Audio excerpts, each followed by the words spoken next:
Premièrement, on désire mesurer la tension U doigt B à l'aide d'un voltmètre. Petit a, reproduire le schéma et placer le voltmètre. Petit b, en quel point A ou B doit-on brancher le pôle positif du voltmètre?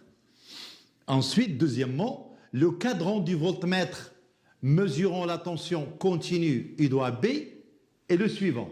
Bon, vous aurez votre schéma et le suivant, vous aurez ici un générateur et une lampe. Et ici, vous aurez votre voltmètre. Bien. La question, déterminer la valeur de la tension U doigt B. Exercice numéro 2. Donc, vous aurez ici, on va visualiser une tension sur l'oscilloscope électronique.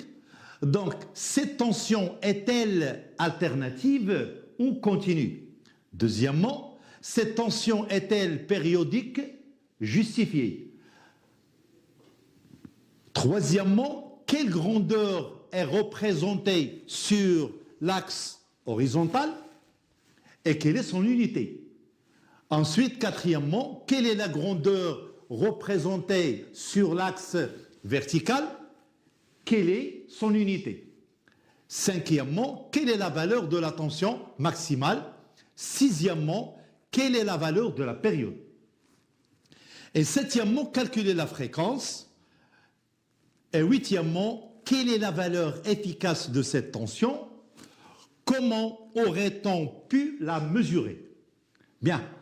Maintenant, on va passer à l'exercice numéro 3. Bon, dans l'exercice numéro 3, vous aurez un circuit électrique comprend en série un générateur de tension, un résistor de résistance grand R et un oscilloscope branché aux bornes du résistor. L'oscilloscope est réglé comme suit, c'est-à-dire on vous demande la sensibilité verticale et la sensibilité horizontale. Donc sensibilité verticale 5 volts par division et la sensibilité horizontale 10 millisecondes par division. Bien, premièrement, la visualisation à l'oscilloscope de la tension aux bornes du résistor fournit la courbe ci-contre. Voilà, vous aurez votre courbe qui est déterminée à l'aide d'un oscilloscope électronique. Bon, petit a, quelle est la nature de la tension observée? Petit b, déterminer la période de cette tension. Petit c, déduire la fréquence de cette tension. Petit d, déterminer la valeur maximale de la tension. Et deuxièmement, on branche un voltmètre aux bornes du résistor. Qu'appelle-t-on la tension mesurée par le voltmètre? Donner sa valeur. Exercice numéro 4. Donc, on branche aux bornes d'un générateur basse fréquence GBF, générateur basse fréquence, un oscilloscope sur l'écran, on obtient l'oscillogramme ci-contre. Voilà, on obtient l'oscillogramme. Ici, vous aurez la tension U en volts. Bien. Premièrement, donnez le nombre, le nom de la courbe observée. Deuxièmement, à partir du graphe, déterminer petit a la tension maximale Umax du générateur basse fréquence et la tension efficace U efficace. Petit b, la période et la fréquence du signal du GBF. Et vous aurez ici la SH, c'est 0,5 millisecondes par division. Et vous aurez le SV, 3 volts par division. Donc maintenant, on va essayer de passer directement à la correction des exercices. Bien. Donc maintenant, on va passer à la correction des exercices. Bien. Exercice numéro 1. On désire mesurer la tension I doigt AB à l'aide d'un voltmètre. Petit a, reproduire le schéma et placer le voltmètre. Bon, j'aurai mon schéma et le suivant. J'aurai ici un générateur I de PM. Ici, c'est une tension. Et ici, vous aurez une lampe. Et on vous demande de placer le voltmètre. Eh bien, le voltmètre, dans un montage, il faut qu'il sera placé en dérivation ou bien en parallèle. Bon, j'aurai mon voltmètre, il est là. Bien sûr, il sera placé en parallèle aux bornes, ici, de U doigt AB. Bien. Petit b, en quel point A ou B doit-on brancher le pôle positif du voltmètre? La réponse, le pôle positif du voltmètre au point A. Pourquoi? Eh bien, si vous aurez ici un générateur, le générateur il possède deux pôles, vous aurez ici la borne positive et ici la borne négative, Et le courant électrique, il circule à l'extérieur d'un générateur du pôle positif vers le pôle négatif, c'est-à-dire votre courant, il va passer comme ça. Au moment où il arrive ici, eh bien, vous aurez ici un nœud et il y a un courant qui va passer sur le voltmètre. Or, le voltmètre, pour ne pas le détruire ou bien le détériorer, il faut que le courant entre par la borne positive et sorte par la borne négative, c'est-à-dire vous aurez votre pôle, elle est là. Donc le pôle positif, il est relié au point A, et ici vous aurez le com ou bien la borne négative. Bien, maintenant j'aurai ici le cadran du voltmètre mesurant la tension continue U doigt B est le suivant. Donc vous aurez, comme vous le voyez ici, le calibre utilisé sur le voltmètre, c'est 10 volts. Et ici vous aurez ce cadran-là, vous aurez l'échelle 30 et l'échelle 100. Donc je vais faire la lecture dans les deux cas, dans les deux, soit le 30, soit le 60. Je vais commencer par déterminer ici la valeur de la tension I doigt B. Bien, l'échelle 100, c'est-à-dire je ferai la lecture en haut. Ici, ce qui est en noir, il est en noir ici, ça veut dire que je me suis situé dans le courant continu. Bien, j'applique la définition U doigt B, la tension mesurée aux bornes de la lampe, C fois 1 divisé par N0. Donc, j'aurai le calibre ici, c'est 10, et j'aurai N, c'est la valeur ici, jusqu'à la valeur de 60. Et si N0, vous aurez 100. Donc, vous aurez ici 10 fois 60 divisé par 100, vous trouvez la valeur de 6 volts. La tension qui existe aux bornes de la lampe, c'est 6 volts. Maintenant, je vais passer à la deuxième échelle, l'échelle 30. Donc, dans le cas de l'échelle 30, je vais appliquer toujours la même définition. U doigt B est égal à C1 sur N0. Et je ferai la lecture maintenant en bas, mais ici dans le noir, c'est-à-dire j'aurai le courant toujours continu.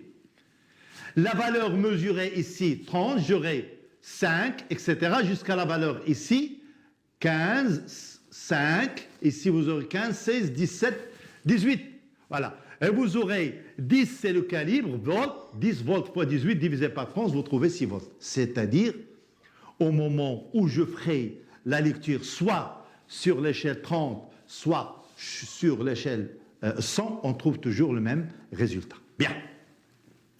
Exercice numéro 2, cette tension est-elle alternative au continu? Dans l'exercice précédent, c'est-à-dire aussi vous aurez, c'est une tension qui est alternative. Petit b, deuxièmement, cette tension est-elle périodique justifiée? Eh bien, cette tension-là, elle est périodique car le mouvement se répète identique à lui-même pendant des intervalles de temps égaux, qui est la période du système. Bien, troisièmement, quelle grandeur est représentée sur l'axe horizontal? Bon, c'est le temps. D'accord? Donc, quelle est son unité? L'unité de temps, c'est la seconde. Voilà, vous aurez la seconde. Petit 4, quelle grandeur est représentée sur l'axe vertical? L'axe vertical.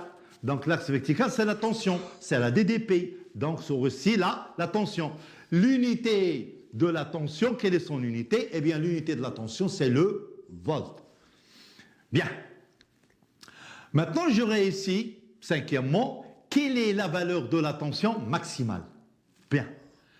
Donc ça, c'est un oscilloscope électronique. Et vous aurez ici time par division. Et ici, vous aurez volt par division. Donc ça, volt par division, c'est le balayage vertical. Et time par division, c'est le balayage horizontal. Donc nous, on veut déterminer la tension maximale. Eh bien, vous aurez la tension maximale, U de M est égal à SY fois Y. SY, vous aurez, c'est ce qui se trouve ici. Donc ici, c'est volt par division. Je ferai la lecture ici. Et regardez le calibre ici, il se trouve sur le 5 volts par division. Donc, j'aurai le SY est égal à 5 volts par division qui est déterminé à l'aide de l'oscilloscope électronique. Bien. Donc, j'aurai ici la tension maximale, elle est là. D'accord? Le U de M. Le U de M, c'est cette partie-là qui est représentée par deux divisions. Donc, j'aurai YM est égal à 2 divisions. Lorsque je crée la relation U de M, 5 volts par division, c'est SY, que multiplie 2 divisions, c'est YM, et vous aurez, on simplifie division avec division, et vous trouvez la valeur de 10 volts. Donc la tension I de M est égale à 10 volts, comme vous le voyez ici. Bien. Quelle est la valeur de la période? Donc la valeur de la période, on détermine à partir de l'horizontale. Où se trouve l'horizontale? L'horizontale, il se trouve time par division. Et vous aurez ici la valeur de 0,2 qui est indiquée par l'oscilloscope électronique. D'accord? Donc j'aurai T, c'est Sx fois grand X. Avec Sx, c'est la valeur de 0,2 millisecondes par division. Voilà, Sx, c'est 0,2 millisecondes par division. Maintenant, je vais remplacer le Sx ici, et le X, je vais le déterminer à partir du graphe. Bon, regardez, ici, vous aurez la période. D'accord? Ou soit je le prends entre deux maxima, soit je le prends sur l'axe des X, ou bien soit je peux le prendre ici, de la valeur exactement combien de carreaux, j'aurai 1, 2, 3, 4, 5, 6. Et vous aurez ici 6 divisions. Je remplace T 0,2 millisecondes par division, que multiplie 6 divisions qui étaient données ici, et vous trouvez la valeur de 1,2 millisecondes. Je le convertis en secondes et vous aurez 1,2 10 à la puissance moins 3 secondes. Bien. Troisièmement, calculer la fréquence. Donc la fréquence, c'est l'inverse de la période. Voilà. Donc j'aurai F est égal à 1 sur T, 1 sur 1,2 10 moins 3. Le 10 moins 3 va monter en haut par 10 à la puissance 3 divisé par 1,8, 1,2, et vous trouvez la valeur de 833,33 Hz. Bien. Huitièmement, quelle est la valeur efficace de cette tension? Eh bien, je connais la valeur Umax. Soit je peux appliquer la définition directement. U efficace est égal à U de M sur racine carrée de 2. I de M, c'est déjà déterminé, c'est 10 volts. J'aurai 10 divisé par racine carrée de 2. Je multiplie par la partie conjuguée. Vous aurez 10 sur 2 fois racine de 2. C'est 5 racine de 2. C'est 7,07 volts. Bien. La deuxième question, comment aurait-on pu la mesurer? C'est-à-dire, on mesure les tensions efficaces à l'aide des appareils de mesure tels que le voltmètre dans notre cas. Donc l'oscilloscope, il va vous donner des valeurs maximales et les voltmètres vont vous donner des valeurs efficaces. La relation qui existe entre eux, U de M déterminé à partir de l'oscillo et U efficace, vous pouvez le déterminer soit en connaissant U de M ou bien je peux utiliser l'appareil de mesure qui est dans notre cas le voltmètre ou bien le multimètre. Bien. Exercice numéro 3. Un circuit électrique comprend en série un générateur de tension, un résistor de résistance grand R et un oscilloscope branché au bord du résistor. L'oscilloscope est réglé comme suit. Bon, la sensibilité verticale 5 volts par division et la sensibilité horizontale 10 millisecondes par division. Petit a, premièrement, la visualisation à l'oscilloscope de la tension au bord du résistor fournit la courbe ci-contre. Bien, petit a, quelle est la nature de la tension observée? Donc c'est une tension qui est alternative. Bien, petit b, déterminer la période de cette tension. Bon, la période grand T, je peux le déterminer à partir du schéma. D'accord? Donc j'aurai ici, j'aurai la tension T, elle est là. Donc j'aurai 1, 2, 3, 4 divisions. Ou bien je peux le mesurer, par exemple, ici 1, 2, 3, 4 entre deux minima. Ou bien, ici vous aurez entre deux maxima ici, toujours vous aurez la même tension T. Donc T égale à Sx fois X. Donc vous aurez 10 millisecondes par division que multiplie 4 divisions. Vous trouvez la valeur de 40 millisecondes, c'est-à-dire 4 10 moins 2 secondes. Bon, vous aurez maintenant déduire la fréquence de cette tension. Bon, la fréquence, c'est l'inverse de la période. Voilà, vous aurez 1 sur 4, 10 moins 2. 10 moins 2 monte en haut, ça sera 100 divisé par 4, c'est 25 Hz. Bien. Petit d, déterminer la valeur maximale de la tension. Eh bien, j'aurai le même graphe qui se trouve ici. Hein. Vous aurez la tension maximale, elle est là. Voilà, I de M. I de M. Donc, vous aurez I de M, j'applique toujours la même formule, SY fois YM. Donc, SY, vous l'aurez ici, c'était 5 volts par division, d'accord? Et vous aurez ici YM, c'est 2 volts. 2 divisions, pardon. Donc je peux écrire que I de M, 5 volts par division fois 2 divisions, vous aurez 10 volts. Donc la tension I de M est égale à 10 volts. Ensuite, on branche un voltmètre au borne du résistor. Qu'appelle-t-on la tension mesurée par le voltmètre? Donnez sa valeur. La tension mesurée par le voltmètre est la tension efficace. On vient de le dire. Les voltmètres déterminent les tensions efficaces et l'oscilloscope électronique détermine bien sûr les valeurs maximales. Donc U efficace est égal à UM sur racine de 2. I de M c'est déjà déterminé. Eh bien 10 sur racine carrée de 2, vous trouvez la valeur de 7,07 volts. Bien, exercice numéro 4. On branche aux bornes d'un générateur basse fréquence GBF un oscilloscope. Sur l'écran, on obtient l'oscillogramme ci-contre. Premièrement, donnez le nom de la courbe observée.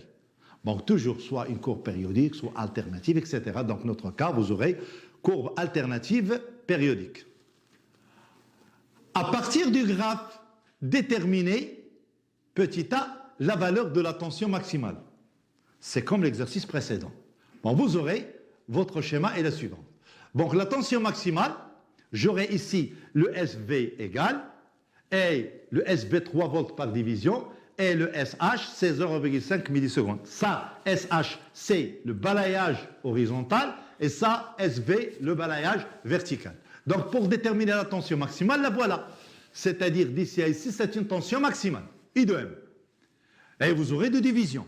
Donc j'applique la relation, I de M égale à SV fois YM, d'accord? Donc le SV c'est 3 volts par division, que multiplie 2 divisions, on simplifie division avec division, et vous trouvez directement la valeur de 6 volts, donc vous aurez I de M égale à 6 volts. La valeur de la tension efficace, U efficace, donc puisque je connais la valeur de la tension maximale, je divise par racine carrée de 2 et je détermine directement la tension efficace. U efficace, UM sur racine carrée de 2, donc 6 sur racine de 2, 3 racines de 2, c'est 4,24 volts. Bien. Bon, petit b, la valeur de la période. Eh bien, la valeur de la période, on le détermine de la même façon. Donc, j'aurai ici la relation T, c'est SH fois X, avec le SH, c'est 0,5 millisecondes par division dans ce sens-là, c'est-à-dire chaque division est représentée par 0,5 millisecondes. Bien, ça c'est la période T, ici, et vous aurez ensuite la période T, elle est là. Ensuite, vous l'aurez ensuite ici. Et ensuite, vous l'aurez ici. D'accord? Donc, combien j'aurai de divisions? 1, 2, 3 et 4. Voilà. Donc, j'aurai le SH, c'est 0,5 millisecondes par division. D'accord? Et j'aurai ici T, 0,5 millisecondes par division fois 4. Vous obtenez 2 millisecondes, c'est-à-dire 2 10 à la puissance moins 3 secondes. Eh bien, pour la valeur de la fréquence, c'est l'inverse de la période. Donc, vous aurez F égale à 1 sur T, 1 sur 2 10 à la puissance moins 3. Vous aurez 1000 divisé par 2, c'est 500 Hz. Bien, on vient de finir la correction des 4 exercices. Donc, la séance